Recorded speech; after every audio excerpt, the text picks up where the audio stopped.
તથા પીએસઆઈ ભરતીની અરજી કરવાની તારીખ પૂરી થઈ છે.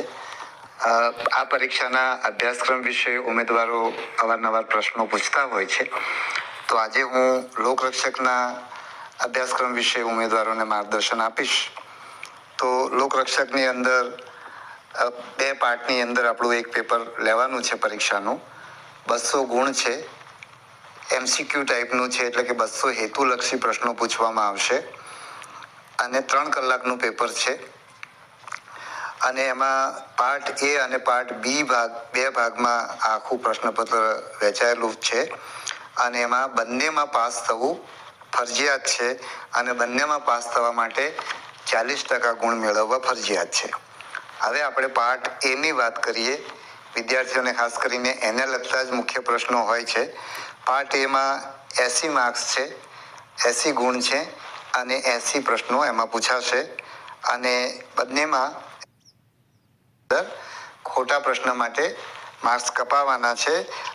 0.25 માર્ક્સ એની અંદર કપાવવાના છે, એટલે કે નેગેટિવ માર્કિંગ છે.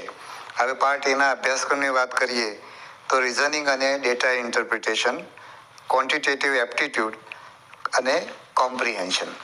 તો પહેલાં આપણે રિઝનિંગ અને ડેટા ઇન્ટરપ્રિટેશનની વાત કરીએ તો એના 30 ગુણ છે, એટલે કે 30 પ્રશ્નો પૂછાશે.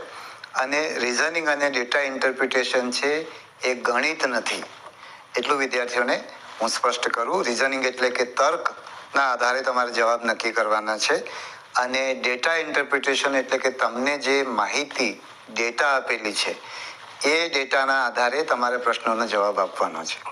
એટલે આ બંને એવા છે કે તમને જે રકમ આપેલી છે, જે વિગતો આપેલી છે પ્રશ્ન, એના આધારે તમારે તર્ક દોડાવીને રિઝનિંગને લગતા, તર્કને લગતા પ્રશ્નો તમારે સોલ્વ કરવાના છે અને ડેટાના આધારે જે પ્રશ્ન પૂછવામાં આવશે એ પ્રશ્નનો જવાબ આપવાનો છે. એટલે આ બંને ગણિતને લગતા નથી, પરંતુ તમને રકમ સમજતા આવડવી જોઈએ, તમારું મગજ એટલું એલર્ટ હોવું જોઈએ. તમારે આપણે ગામડામાં પહેલા પલાખા પૂછતા હતા, બરાબર? તો એ પલાખા જો તમને યાદ હોય અથવા ના હોય તો તમારા વડીલોને પૂછજો. તો એ રીતે તમારે માહિતીને સમજવાની છે અને એ સમજીને એના આધારે તમારે જવાબ આપવાનો છે. એની અંદર ગણિત હોય તો પણ કેવું હોય કે સામાન્ય ગણિત હોય, સરવાળો બાદબાકી કરવાનું હોય કે એવું હોઈ શકે, બરાબર છે? હવે એના પછીનું જે 30 પ્રશ્નો છે એ ક્વોન્ટિટેટિવ એપ્ટિટ્યૂડ છે, એટલે કે ગાણિતિક ક્ષમતા, બરાબર? એટલે એની અંદર તમારું ગણિત આવી શકે, બરાબર છે? તો એની અંદર પણ આપણે આ જે ત્રણેય જે છે રિઝનિંગ, ડેટા ઇન્ટરપ્રિટેશન અને ક્વોન્ટિટેટિવ એપ્ટિટ્યૂડ, એમાં આપણે અગાઉ પણ મેં કહ્યું હતું કે ગયા વર્ષે આપણે જ્યારે પરીક્ષા લીધી ત્યારે પણ મેં કહેલું કે આપણે 12મા ધોરણના વિદ્યાર્થીઓને ધ્યાનમાં રાખીને એ પ્રશ્નો પૂછવામાં આવશે. એટલે તમે 12મા સુધી જે કંઈ ભણ્યા છો એના આધારે તમારી જે ગાણિતિક આવડત વિકસી છે, તર્ક તમારી અંદર વિકસ્યું છે, તમને કંઈ પણ માહિતી આપણે રોજિંદા જીવનની અંદર માહિતી આવતી જ હોય છે, તો એ માહિતીને આપણે એનું અર્થઘટન કરીને આપણે જવાબ આપવાની ક્ષમતા તમારે કેળવવાની છે. અને એને લગતા પ્રશ્નો ભૂતકાળમાં બીજી જુદી જુદી પરીક્ષાઓમાં ગુજરાત બહાર જ્યાં પણ પૂછાયા હોય અથવા તો એને લગતા પુસ્તકો હોય કે ઇવન તમારા 12માની અંદર પણ એવા કે તમારા નીચેના ધોરણોની અંદર એવા પ્રશ્નો પૂછાતા હોય, તો એને ધ્યાનમાં રાખીને તમારે તમારી એ ક્ષમતા વિકસાવવાની છે અને એના આધારે તમે તમારા જવાબ આપવાના છે. અને આનું જે ધોરણ છે પરીક્ષા પ્રશ્નોનું, એ ધોરણ 12મા ધોરણ સુધીના વિદ્યાર્થી માટેનું છે. હવે ત્રીજું જે છે કોમ્પ્રિહેન્શન ઇન ગુજરાતી લેંગ્વેજ, એટલે કોમ્પ્રિહેન્શન એટલે કે સમજવું, બરાબર છે? એટલે ગુજરાતી વ્યાકરણનો અભ્યાસક્રમમાં સમાવેશ નથી, પણ કોમ્પ્રિહેન્શનનો છે, એટલે ફકરા પરથી પ્રશ્નોના જવાબ આપવાના છે.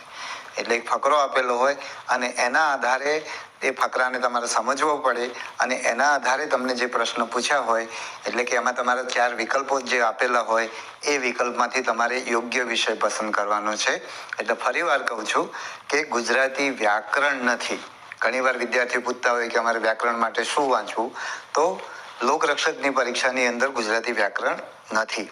એટલે આ આપણે પેપર પાર્ટ એની વાત થઈ ગઈ અને પાર્ટ એમાં તમારે 40% ગુણ લાવવા જરૂરી છે. એટલે બંને ભાગની અંદર 40% ગુણ મેળવવાના છે. હવે પાર્ટ બીની વાત કરીએ તો 120 ગુણ છે, એટલે કે 120 હેતુલક્ષી પ્રશ્નો તમારે ત્યાં, એમાં પણ 40% પાસ થવું ફરજિયાત છે. 40% ગુણ મેળવવા પાસ થવા માટે ફરજિયાત છે. અને એની અંદર જે અભ્યાસક્રમ છે એ ભારતનું બંધારણ, પછી રોજબરોજના બનાવો એટલે કે કરંટ અફેર્સ, સાયન્સ અને ટેકનોલોજી એટલે કે વિજ્ઞાન અને ટેકનોલોજી, અને જનરલ નોલેજ. તો કરંટ અફેર્સમાં જે આપણી આસપાસ જે કંઈ બની રહ્યું છે એની આપણે છાપાઓના માધ્યમથી, ટીવીના માધ્યમથી, તમારી પાસે જેટલી માહિતી હોય, તમારી પાસે જે જ્ઞાન ડેવલપ થયું હોય એના આધારે તમે આ રોજબરોજના બનાવો અંગેની માહિતી, બનાવો અંગેના પ્રશ્નોના જવાબ તમે આપી શકશો. સાયન્સ અને ટેકનોલોજી એટલે કે આપણે જેને સાયન્સ ભણેલા છે એવું નહીં. 12મા ધોરણ સુધી તમે જે વિજ્ઞાન ભણો છો, 12મા ધોરણના બધા પ્રવાહના, સામાન્ય પ્રવાહનો વિદ્યાર્થી 12માનું જે 11-12ના વિદ્યાર્થીઓ જે ભૌતિક શાસ્ત્ર કે રસાયણ શાસ્ત્ર કે જીવ વિજ્ઞાન ભણે છે એવું નહીં. બધા 12માના વિદ્યાર્થીઓને જે સામાન્ય રીતે ભણવા ઉપલબ્ધ થાય છે એ પ્રકારના વિજ્ઞાન અને એ જ રીતે ટેકનોલોજીને લગતા પ્રશ્નો, કે ટેકનોલોજીમાં પણ ત્યાં જે કંઈ ટેકનોલોજી તમે ભણ્યા છો તે, અને એ સિવાય તમારા જીવનની અંદર જે ટેકનોલોજીનો સામાન્ય રીતે ઉપયોગ થાય છે, સમાચારોની અંદર તમે જુઓ છો તો